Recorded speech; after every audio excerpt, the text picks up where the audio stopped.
국정감사가 막바지에 이르렀습니다. 이번 국감을 통해서 역시 준비되지 않은 이재명 정권의 무능과 혼선이 확연히 드러나고 있습니다. 이재명 정권의 실체는 산무, 즉 무능, 무지, 무책임입니다. 장관부터 차관까지 책임의식은 사라지고 말 바꾸기와 변명, 거짓 해명만 난무했습니다. 첫째, 무능한 경제부총리입니다. 경제정책의 핵심 축인 구윤철 부총리는 국감 중에 미국 워싱턴에서 주택 가격의 1% 수준의 보유세라는 폭탄 발언으로 나라를 발칵 뒤집어 놓았습니다. 부총리의 한마디에 시장은 요동치고 국민들은 세금 폭탄의 공포에 떨며 분노했습니다. 이에 더불어민주당에서도 즉각 검토하지 않는다는 발언이 이어졌습니다. 경제를 총괄하는 장관이 충분한 검토와 당정 간 조율도 없이 국민의 주거 안정보다는 세수 확보에만 혈안이 된 듯한 발언을 서슴없이 하는 것은 정책의 무능을 넘어 국민에 대한 조롱입니다. 그야말로 경제도 모르고 국민도 모르는 부총리입니다. 두 번째, 외교부 장관입니다. 지난 10월 13일 조현 외교부 장관은 캄보디아 한국인 대학생 박모 씨 피살 사건과 관련하여 사안의 심각성을 지난주 정도에 인식했다라고 답변을 했습니다. 그러나 이번 캄보디아 대사관에 대한 국감에서 이미 지난 8월 11일 대학생 박모 씨는 고문에 의해서 심장마비로 사망했다는 사실이 외교부 본부에 보고된 사실이 확인되었습니다. 장관의 국회에서의 허위 보고는 사태의 책임을 회피하기 위한 것이거나 아니면 책임을 지지 않고 사태의 책임을 회피하기 위한 것이거나 아니면 대사관에서 아예 보고조차 제대로 하지 않았다는 뜻입니다. 어느 쪽이든 용납될 수 없는 엄중한 사안입니다. 이와 관련하여 그저께 저도 외통위 위원이기 때문에 캄보디아 대사관에 대한 국정감사에 직접 다녀왔습니다. 현장에서 확인한 결과로는 첫째, 대통령실이나 외교부 장관과 캄보디아 정부와의 직접적인 소통이 전혀 없었다. 둘째, 캄보디아 대사는 4개월째 공석으로 아직도 언제 임명될지 아무도 모른다. 셋째, 실무자들은 4시만 되어도 근무시간 끝났으니까 다음에 와라 라고 무책임한 태도에 일관했습니다. 이러한 부실 3종 세트로 인하여 대한민국 국민의 안전과 생명은 도대체 누가 지켜야 되는지, 그렇기 때문에 캄보디아에서 수많은 한국 사람들이 지금 죽어나가는 사태가 발생할 수밖에 없었다. 이런 구조적인 문제를 조속히 해결해야 한다라고 하는 점을 다시 한번 강조하여 말씀드립니다. 헌법을 부정하는 통일부 장관입니다. 정동영 통일부 장관은 남북 관계를 2개의 국가라면서 김정은의 주장을 그대로 대변했습니다. 두 국가론이 정부 공식 입장으로 확정될 것이라는 호언장담까지 했습니다. 이것은 이재명 정권이 한반도 전체를 대한민국 영토로 한다는 헌법 조항과 자유민주적 평화통일을 명시하고 있는 대한민국 헌법을 정면으로 부정하는 위헌 정권이라는 점을 스스로 자인한 것으로 볼 수밖에 없습니다. 또한 북한 인권과 이탈주민 보호를 담당해야 할 주무장관이 북한 눈치만 보면서 책임을 방기하고 있습니다. 다음은 차관급 인사들의 오만과 무책임입니다.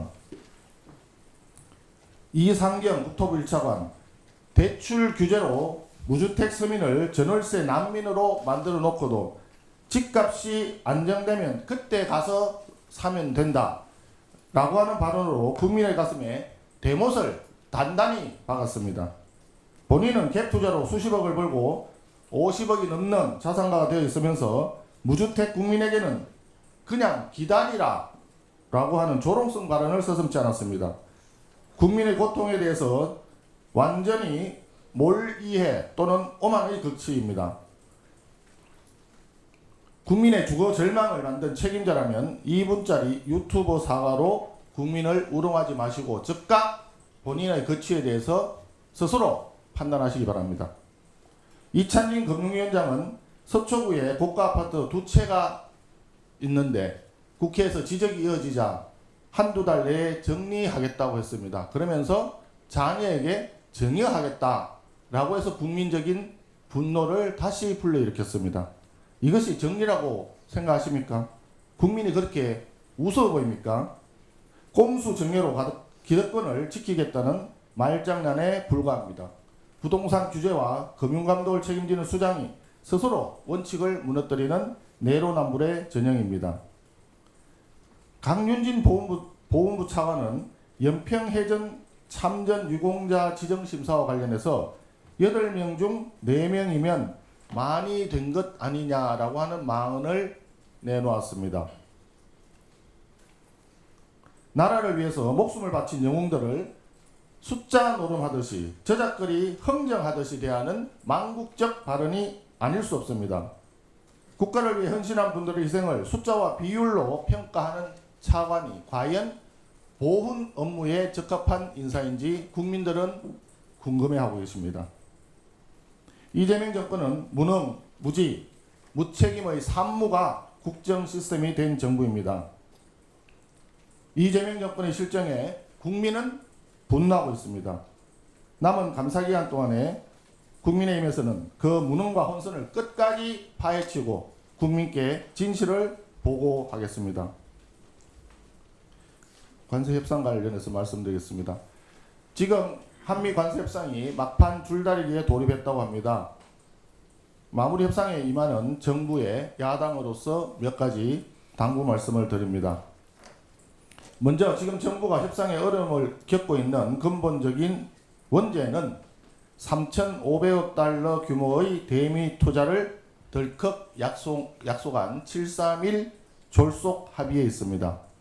우리나라가 부담해야 될 총 규모는 3,500억이 아니라 에너지 1,000억, 기업 투자 1,500억, 합쳐서 6,000억 달러입니다.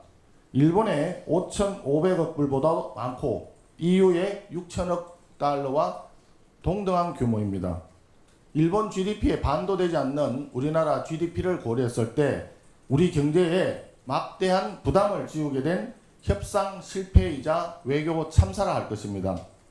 협상 디테일에 대한 점검도 부족했습니다.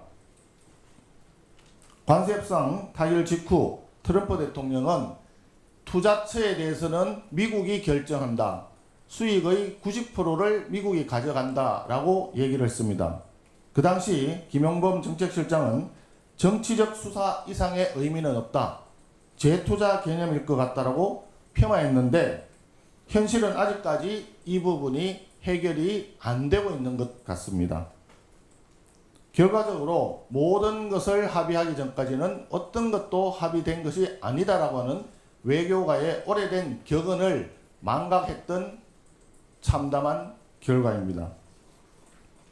국민의힘에서는 이번 관세 협상의 결과와 별개로 추후 이 731 졸속 합의의 원인과 책임에 대해서도 따져보겠습니다. 지금 협상은 트럼프 대통령이 연일, 현금, 선불이라고 주장하고 있는데 이것을 완화하는 데 중점이 맞춰져 있는 것으로 보입니다. 현금 투자를 최소화하고 대출, 보증, 기업 투자 확대 등의 대안을 최대한 활용하는 협상이 필요하다고 봅니다.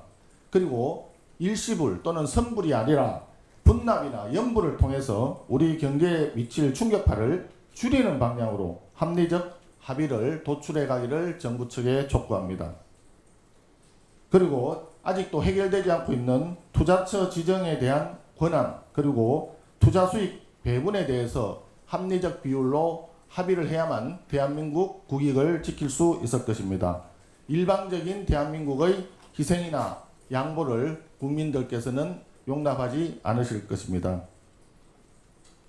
마지막으로 7.3.1 졸속 합의 이후에 농산물 개방에 관한 요구도 약속도 없었다는 것이 그동안의 정부 입장입니다. 그런데 최근에 대두 개방에 대한 이야기가 나오는가 하면 조현 외교부 장관은 국감에서 국가별 쌀 수입 쿼터를 조정할 수 있다라고 하면서 쌀 개방 가능성을 열어두는 발언을 했습니다. 농산물 개방은 없다는 대한민국 정부의 입장이 바뀐 것인지 이재명 대통령이 직접 나와서 우리 국민과 농민들께 소상하게 밝혀주기를 촉구합니다.